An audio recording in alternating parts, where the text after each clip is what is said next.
నమస్తే, welcome back to my channel. ఇప్పుడు మీకు చూపిస్తున్న బుక్ వచ్చేసి గో సంజీవిని బుక్ అన్నమాట. ఈ బుక్ను ప్రచురించిన వారు రైతు నేస్తం పబ్లికేషన్స్ వారు. రచించిన వారు ములగేటి శివరాం గారు.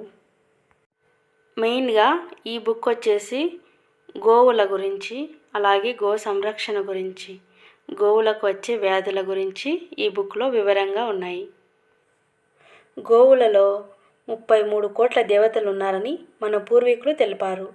గోమయంలో లక్ష్మీదేవి ఉంటుంది కనుక గోమయంతో రైతులు వ్యవసాయం చేస్తే ఏ పంట అయినా మంచి దిగుబడి పొందవచ్చు. గోమాతను పూజిస్తే మోక్షం ప్రాప్తిస్తుందని ప్రజల నమ్మకం.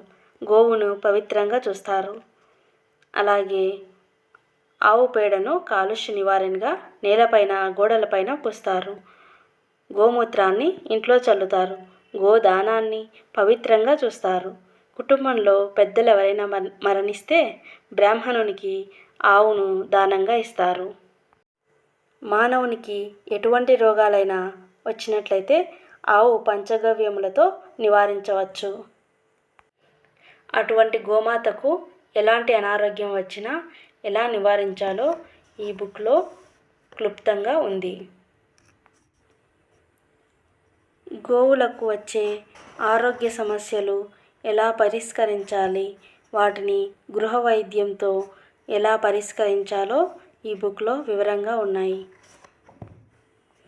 పళ్ళు విరగటం, అలాగే పళ్ళ నొప్పి, చిగుళ్ళవాపు, మేత మేయకపోవటం, అజీర్తి, మలబద్ధకం, కడుపు నొప్పి, దాన తినకపోవటం, ఇలా ఆవుకు వచ్చే సమస్త రోగాలకు ఈ బుక్లో చాలా చక్కగా వివరించారు.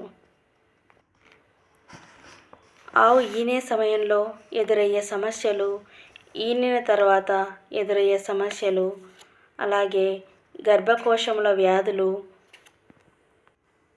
ఇలా అనేక సమస్యలకు ఈ బుక్లో పరిష్కారం ఉంది. ఆవుకు వచ్చే సమస్యలు, వాటి కారణాలు, ఎలా పరిష్కరించాలి, అలాగే ఆయుర్వేదం ఎలా చేయాలి, గృహ వైద్యాన్ని ఎలా చేయాలి, మూలికా వైద్యం గురించి, అలాగే హోమియోపతి గురించి, అల్లోపతి గురించి, వాటి జాగ్రత్తల గురించి, ఇలా అన్ని రకాలుగా ఆవు గురించి ఇందులో ఉంది. ఆవులు ఉన్న ప్రతి ఒక్కరింట్లో ఈ బుక్ ఉంటే మన దగ్గర ఒక డాక్టర్ ఉన్నట్టు. ఆవుల గురించి A to Z ఇందులో ఈ బుక్లో పొందుపరిచినందుకు డాక్టర్ ములగలేటి శివరాం గారికి ధన్యవాదాలు. ప్రతి ఒక్కరూ ఈ బుక్ కొని ఎంతో కొంత గోవులకు సేవ చేయాలని ఆశిస్తున్నాను. Thanks for watching.